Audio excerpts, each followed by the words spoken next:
In the presence of God, I make this vow. That's the vow you're making.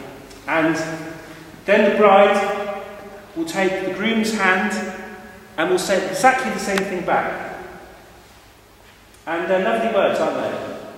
They are words of deep commitment. Whatever the future holds.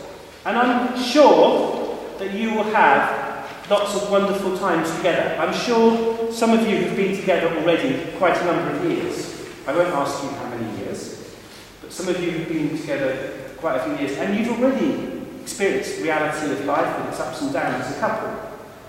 The next few decades are going to see that continue, and you're going to have lots of wonderful times together. But actually, it's through the difficult times that love gets strengthened.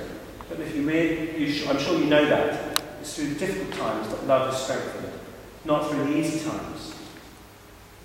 And then the rings. The best man, standing a bit where this Kent student Harrison is standing.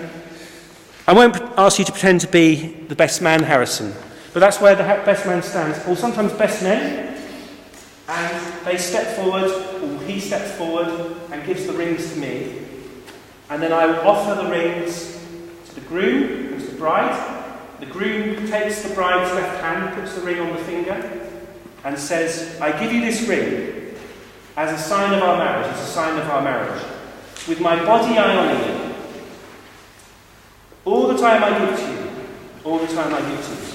And all that I have, I share with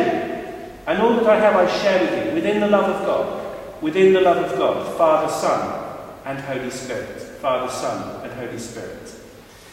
Giving the rings to each other is a sign of mutual ownership of each other. Do you know where the phrase, my other half, comes from? It's from the Jewish concept, that you become one. That not only are you made one physically, through physical union, from a biblical point of view, but you become one spiritually. You become one being. And the rings represent you belonging one to the other. So you own each other. It doesn't mean that you have control over each other, because if you did, you'd stop owning each other, you'd start become a wrong relationship. But you belong to each other. And the rings are symbols of openness, frankness, honesty, clarity, love, forgiveness, eternal love. Now, the vows that we've just gone through are very deep and they're very meaningful. And they are very beautiful.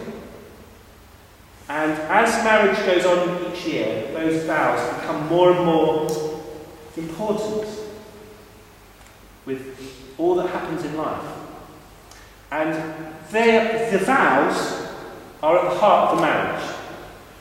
So if you can think about your love for each other, and the fact that you're committing to each other, and that you love each other, and you want to enjoy each other's company for the rest of your lives, you're going to have a wonderful time together, and your life's going to be improved immeasurably by being with each other. That is the thing to focus on, not how well is the wedding going to go.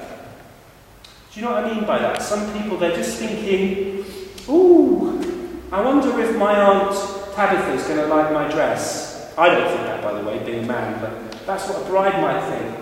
Or the groom might think, I wonder if she thinks I've drunk too many of those pints of beer before the wedding.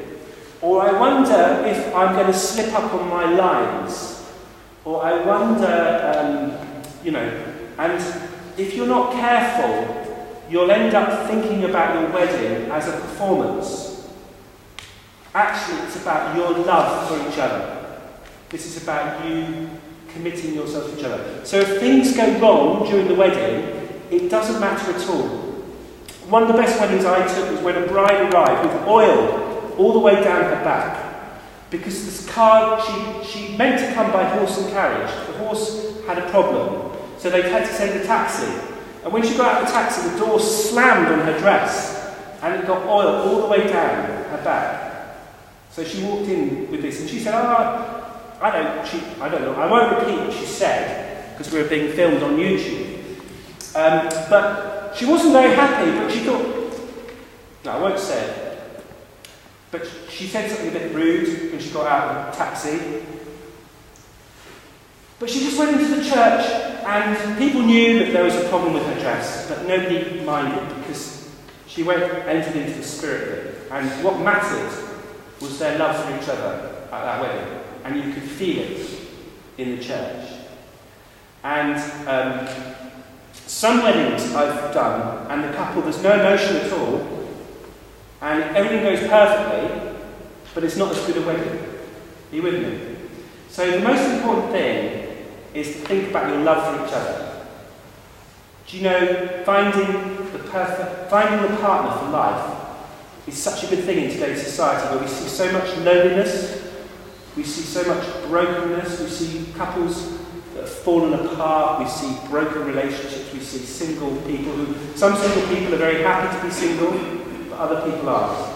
And for God to have brought you to each other in the way that He has, it's a wonderful thing, and that's what you're celebrating.